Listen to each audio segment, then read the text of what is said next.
reporter Cameron Wolfe, who is kind enough to help us with the 411 on the Dolphins as we get ready for Thursday night football. And Cameron, thanks for joining us. Understand you're making the trip up here. Look forward to seeing you. What is going on in South Florida? It is a rough start, and there's a lot of things that seem to need fixing here. Where would you begin if you were Mike McDaniel? Ooh, first I'd take a deep breath because it's been a rocky one. I can't imagine it's been a lot of sleep well nights, given how this start has gone for him, for the team.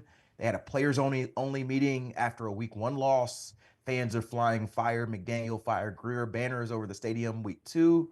And in week 3, you get to go play maybe the best team in football in Buffalo, where you haven't beat them in a decade. So, yeah, I don't think that it's going as smoothly as they'd like out there. I think that this is a team that is going through a little bit of a soft reset money-wise, trading away a Jalen Ramsey, a Jonnu Smith, not signing a Javon Holland, letting a Calais Campbell leave. And their hope was young guys are going to give us some addition, and we'll do some addition by subtraction, getting some maybe difficult personalities for the team out of the building, and it's backfired. The young guys have not played well.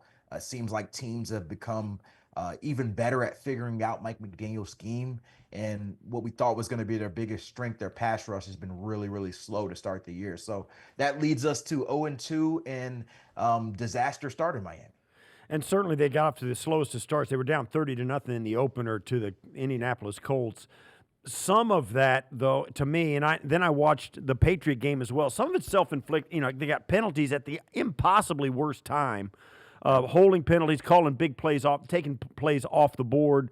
How much of this is self-inflicted? Certainly they had a bad stretch when they were going down to score, and then had to take a timeout. They got the play clock. They got deep into the play clock, got to delay a game, got 12 men in the huddle. They had all these self-inflicted kind of operational problems that really should not be a part of their – they shouldn't be there.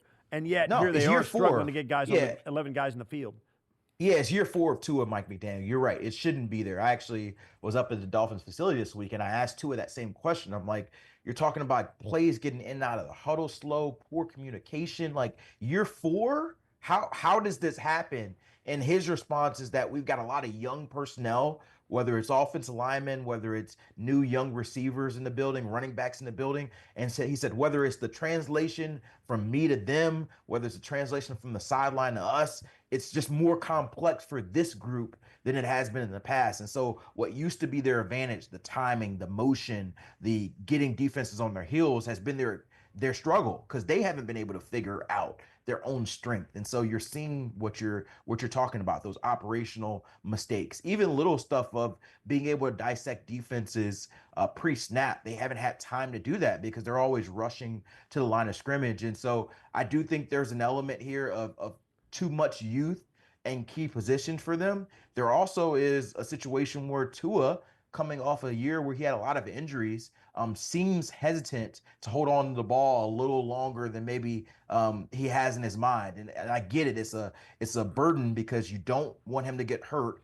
It's going to wreck the season. But at the same time, there's plays where, he's moving too fast through his progressions. If he just holds on to the ball for a half second, maybe that guy's open. And because of that, they've lacked some of the big plays that sort of have been the hallmark of their offense when they're rolling. And so I think a lot of that are the issues going on there. And honestly, those are issues that are hard to fix on a short week going on a road trip against a very good team.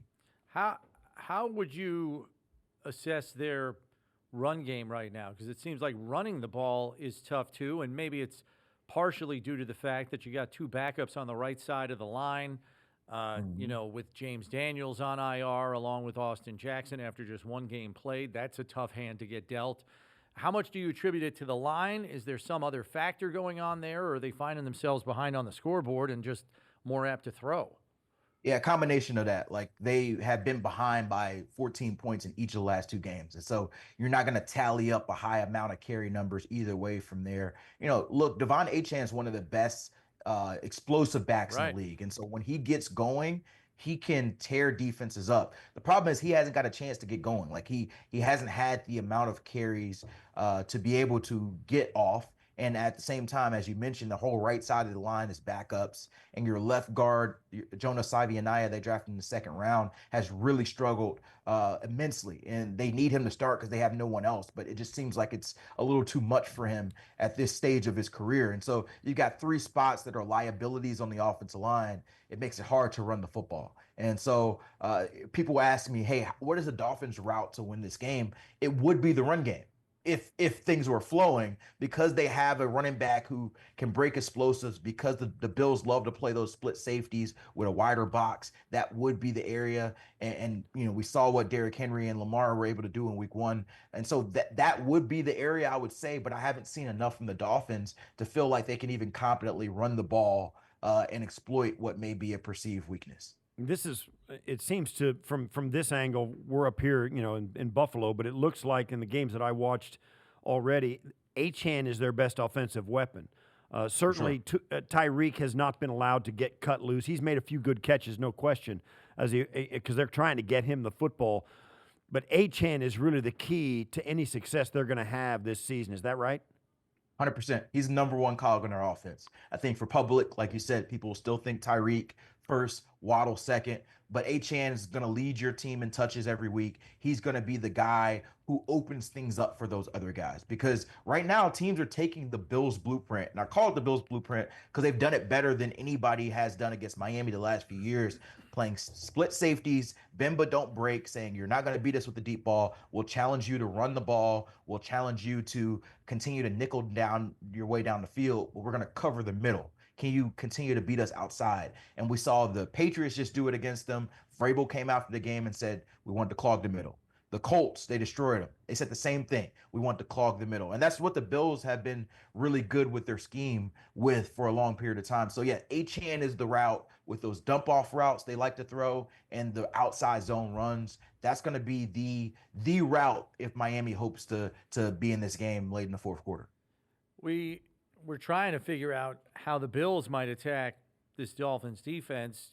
Week one, they had to air it out because they were behind on the scoreboard, but mission accomplished, and they come back from 15 down in the fourth quarter and win, and Josh throws for almost 400 yards.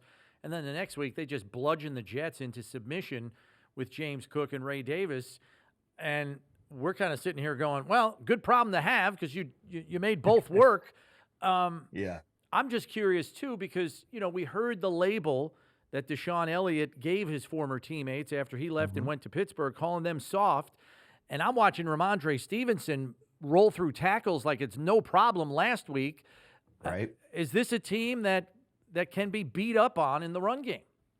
Absolutely. We've seen it so far. I mean, the reality is they hate that moniker on them. They hate that people will call them soft or that, but we can only see what we see, right? And we saw for 2 weeks, Jonathan Taylor and Daniel Jones pushed them off the ball, run the ball really well. Last week, Ramondre Stevenson in this run game, even Drake May on the ground, run the ball well. What makes you think that Josh Allen and James Cook, who are better players than the four guys I mentioned, won't do the same? And so I until I see them do something otherwise, I think the Bills offense should have their way against this defense. I think what has been Miami's strength, when I watched them in training camp, is their pass rush. Their hope was, we have a young secondary with a lot of new starters. We got rid of a lot of talent. They're going to have some struggles early.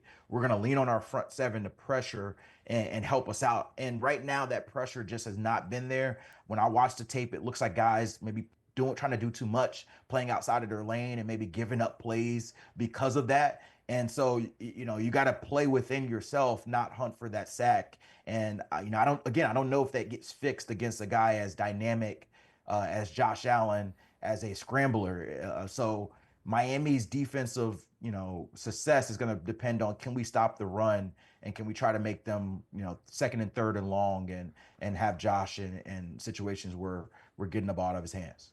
I know that it's a short week, and so the media availability hasn't been normal for McDermott or McDaniel.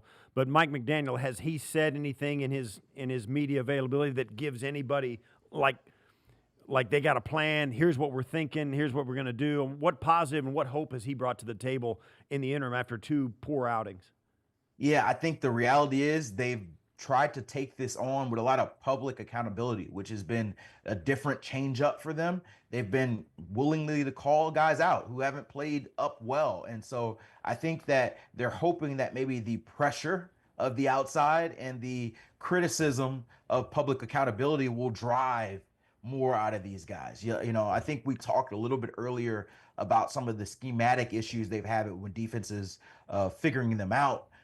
How do they respond is a question I asked McDaniel this week. Do they go more into the taking what the defense gives you, which would say, hey, force the ball outside, which is not to his strength, and run the ball, which again we've talked about they would love to do, haven't done well? Or do they continue to try to find those soft spots in the zone, but obviously leave themselves up for more turnovers like they had this past week? I think that, we'll learn if they double down on their strength or they just say, hey, we're going to lean into our weaknesses because that's what defenses are challenging them to do. I'd expect Devon Achane as the center of their game plan, and they're going to try to figure out if we can run the ball as much as possible early and adjust if not. Last one for you, Cameron. We've heard the rumblings. Let us know how valid those are. If the Dolphins come in here Thursday night and not only lose, but don't even look terribly competitive, how hot does Mike McDaniel's seat get, and how quickly could he be jettisoned? Yeah, it's a great question. Owner Stephen Ross, probably the only one who knows that. I can't tell you for certain if they get blown out, will that mean McDaniel's job? I haven't heard that. When I was talking to people in the offseason, the thought was that yes, we need to win, but it wasn't a hey, we got a quick leash. I think people probably don't realize they just gave Mike McDaniel an extension last summer in August through 2028 with the thought he's their head coach of the future. And so, a lot has changed in the last year, but I would be of the belief that they're going to at least try to give him the year to try to figure this out. I am not expecting a shock firing. But that being said, it has been a really, really loud and rough area, and owners hate to be embarrassed on national TV. And so that certainly is the unknown of how Stephen Ross reacts to that. But I haven't got the feel of McDaniel's like walking his last days on the Dolphins sideline from people I talk to at this stage. Cameron, thanks for the time. We appreciate it. And safe travels up here. We'll see you tomorrow night. See you, Cameron. See you tomorrow night.